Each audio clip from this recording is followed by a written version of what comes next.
Bonjour, donc je suis Manuelle Gautran, architecte.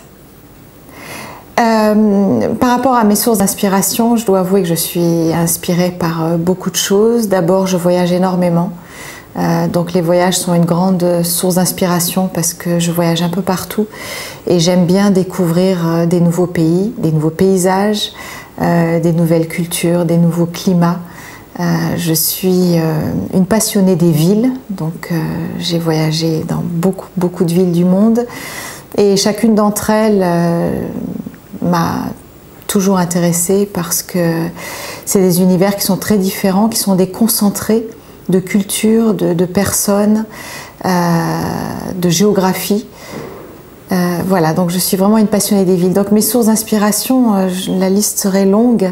Ce sont mes voyages, ce sont aussi les œuvres d'art. Je dois avouer que je vois beaucoup d'expositions.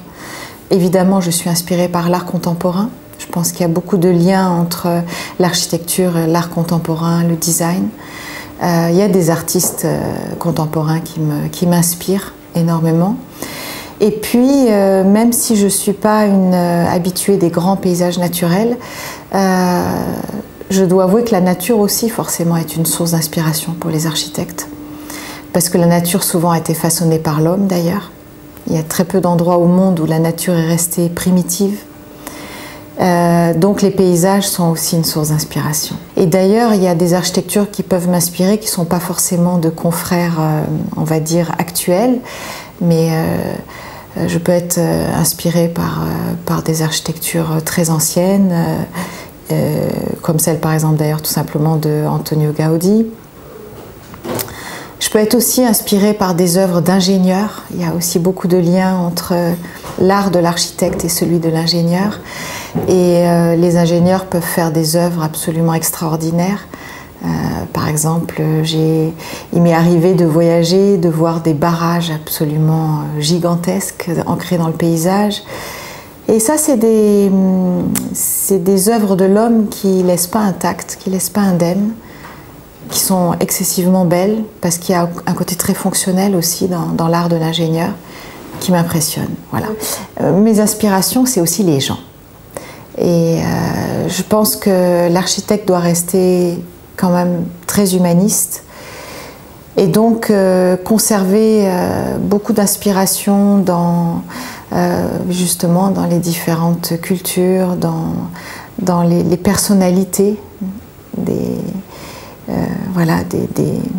gens qu'on va croiser.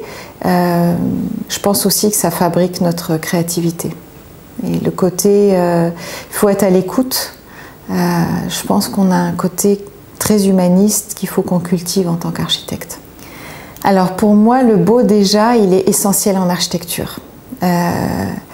C'est une notion qui est délicate à manipuler parce que le beau est extrêmement subjectif et il y a beaucoup de maîtres d'ouvrage, de clients,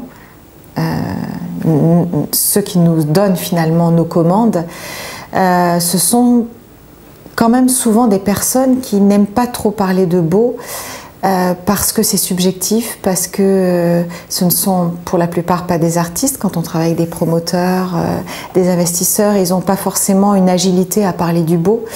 Donc c'est une notion qui peut les rendre mal à l'aise et du coup c'est difficile parce que pour un architecte, en tout cas pour moi, le beau c'est une notion essentielle qui ne doit pas être négligée, même si elle est subjective. Il faut qu'on la revendique dans toutes nos œuvres. Parce que vous allez aussi avoir souvent dans notre univers d'architectes et de maîtres d'ouvrage, promoteurs, investisseurs, la première réaction, et c'est vrai, l'architecture, elle répond à un usage. Encore plus que le design, l'architecture, elle doit répondre à une utilité, elle enveloppe un programme.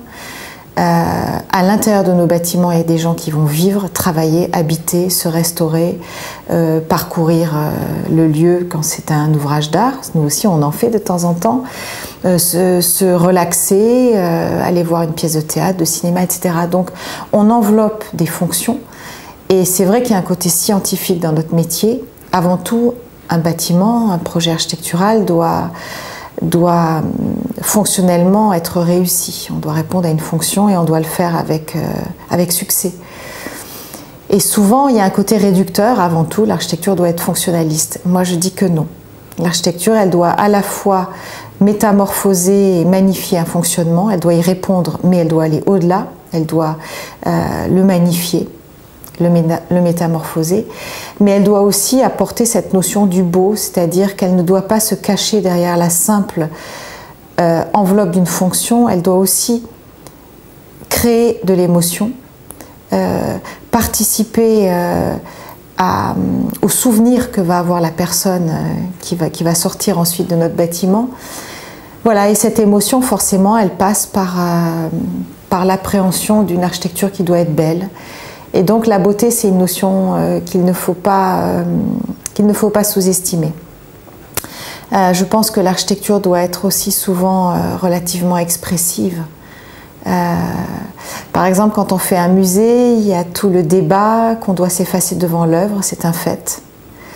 Mais en même temps, je pense que ça ne veut pas non plus dire l'effacement complet, la notion de white cube qu'on revendique parfois. Je pense que un public doit à la fois être ému par les œuvres, mais il peut aussi l'être par l'architecture, sans pour autant que l'architecture concurrence l'œuvre. Donc l'architecture, elle doit aussi participer à cette émotion de visite, de rencontre entre le public et l'architecture, de la même manière qu'il y aura une émotion dans la rencontre entre le public et l'œuvre artistique. Je pense que la difficulté du beau, c'est que je pense qu'il évolue. Les critères du beau évoluent au fur et à mesure, au fil des générations. La notion de beauté n'est pas la même aujourd'hui qu'il y a 50 ans. Et je pense aussi que ça pose la question de la pérennité de l'architecture. C'est-à-dire qu'une architecture, bien sûr, elle est pérenne. On en prend pour de longues années. C'est ça aussi toute la responsabilité de l'architecte. On peut pas se tromper. En même temps, on ne peut pas ne pas prendre de risque du tout. C'est-à-dire une architecture pour laquelle à laquelle on ne demande uniquement que d'être pérenne et de traverser les époques, je pense que ce n'est pas suffisant. Une architecture, elle répond quand même à une époque, elle est ancrée dans une époque, elle est innovante, donc elle prépare l'époque suivante.